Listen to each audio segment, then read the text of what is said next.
Minimalism is so boring. It's like, oh, people ask me, like, oh, so you're the anti-minimalist? Yeah, I'm anti-minimalist. But you don't see it on me now. I will put something on.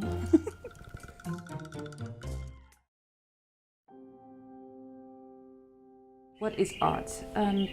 For me, mostly it is a way to express myself, although I don't make art anymore like that. But looking at art, I think that's the best way to just get connected into somebody else's feelings and expressions and thoughts.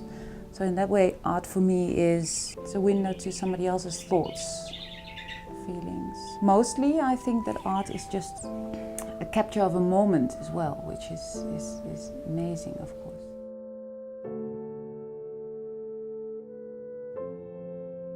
I'm Debbie.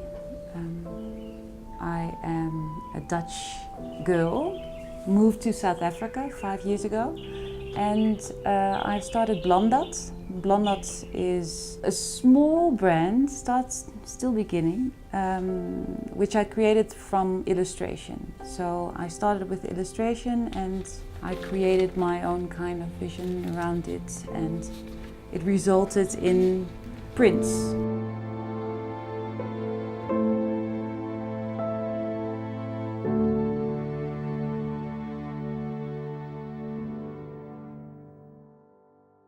So I did art school in The Hague, the Netherlands. And art for me was the way to have new thoughts and to think about things differently, to jump into a concept and just open up your mind and create something completely new. It's liberating in that kind of way. You go beyond your first thoughts. That makes it so interesting. You learn a lot. So Blondat means mixed, and it means mixed in color, in technique, but in any kind of way that you want it. So it makes really sense for me as combining drawing, painting, art, illustration, everything all together. What makes it really interesting, being in South Africa, it means even more because everything needs to be blended in. I create prints all over repeats, which means that my prints can be used for fabric, or I make fabric. I have wallpaper made, see in the back. Yeah, you can put a print on anything, of course, so that makes it really interesting. You create your own material to work with. So I make scarves now as a final product. I make bags. We're busy with some clothing. I also did some upholstery projects, so you can throw it on anything. I have a drive to make things, and it's great to see your own stuff being worn or being used as an upholstery, for instance, like in a Nando's or so. It's not a real purpose, you just have to make yourself useful with the thing that you are good in. So if you have a talent, you have to explore. But it can be really satisfying to see something that you made being used. You start a journey with an image in your head and get influenced from other things, by music, by videos, or whatever comes along, by nature, because nature is also a very big inspirational thing. It just turns out to be something completely else, which is also good, but unexpected. So that journey is, yeah, that's great. So when a project doesn't turn out the way I want it to, it ends up in the trash that is really close to me. And then always after a couple of months, couple of weeks, I think, oh, I made something, I've drawn something like that. I need it now. And then I go looking in my files, and all of a sudden, all those things that you've made that you thought weren't useful are all of a sudden very useful, because you take bits and pieces and you put them back in. It's never lost. I'm not purely following trend.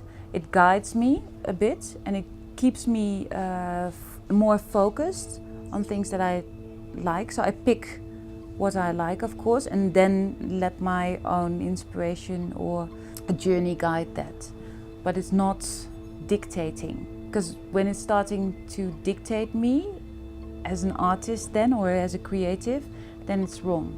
Then you're not on top of it. Then you're not a leader, then you're the follower. Being the follower makes it mess and very commercial, which I think I'm not. I'm not really commercial.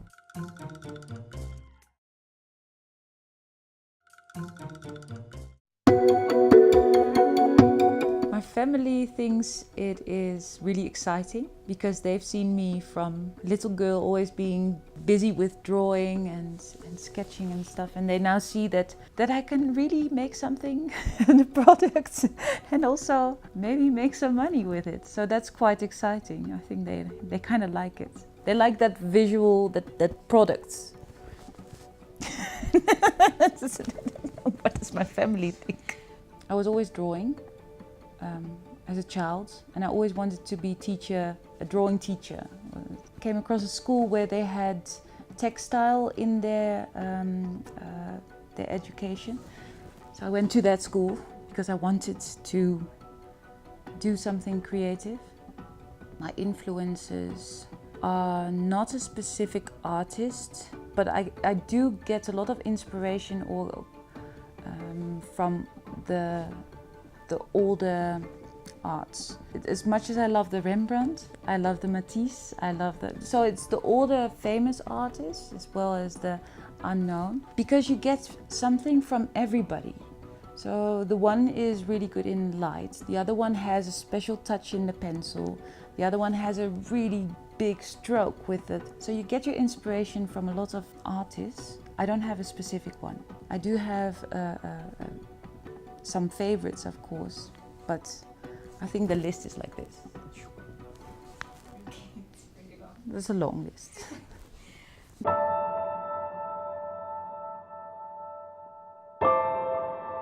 Being an artist has taught me as much frustration or blockage you get, you just shouldn't give up. And every time that I think that I'm gonna give up, I want to fight harder and get back on my feet and say, no, I can do it. I'm not gonna let it all go away, all the stuff that I've worked so hard for all those years, because it's a process. You learn so much with all the jobs you've done in the past. You combine them all together. I have a favorite quote, but that's more of what my prints now more represent. So you don't see it, but I have the more is more and less is a bore. That's the Iris Apfel quote. So yeah, no, you can better just celebrate it and show off, you know, and be happy with prints and combining it and do as much as you can. Just happy about it. Minimalism is so boring. It's like, oh, people ask me, like, oh, so you're the anti-minimalist? Yeah, I'm an anti-minimalist. But you don't see it on me now. I will put something on. Sorry. The biggest projects I've taken on so far would be I was really proud of was for the Essay Mint, was the 50th anniversary celebration of the Krugerrand, where I created a scarf that had to celebrate but also tell a story. So the story of the Krugerrand has, of course, some layers. They were really happy with it, so I think that tells the best story then. And I'm also proud of some Nando's stores where I was asked to do the upholstery for them. I'm proud of that because it's now in a store, in a chicken restaurant in South Africa. I'm allergic to chicken, so that's quite special. It's nice because it's there, you know, and it's not going away, and it's just installed and people are just sitting on it, and it's fine. It's just part of it. I never thought people would sit on my work. So I have a collection of scarves on silk that I printed on silk, which is very nice. I'm working on the collection of clothing, So the prints that I make as all over repeated and full printed garments. It's very nice. And for the rest, I have to start up the new collection because that goes on and on and on. I have to constantly make new stuff. Artists that don't go to art school are still can be artists, but that basic art knowledge, I think, is necessary. You're not gonna build a house without knowing how to get that engineering right. You can do it, and it can be fantastic, but it just makes it so much easier to have that technique in-house, you know? It made me very diverse, and I'm very grateful for that. I was really into the conceptual art first, and because I've learned to do other stuff as well, I just made it really commercial. And that is something that you can learn on art school as well. Being really wide and then just focus later on. Best piece of advice is not give up too easily, because things let you down, or people let you down, or suppliers, and you have to follow your gut feeling in that. And just don't quit too easily, don't give up too easily. Have a long breath, but yeah. If I wouldn't be into art, I would be a veterinarian? Yeah, veterinarian. I think that would be my other thing. I'm still regretting that sometimes. You were laughing too much behind the camera.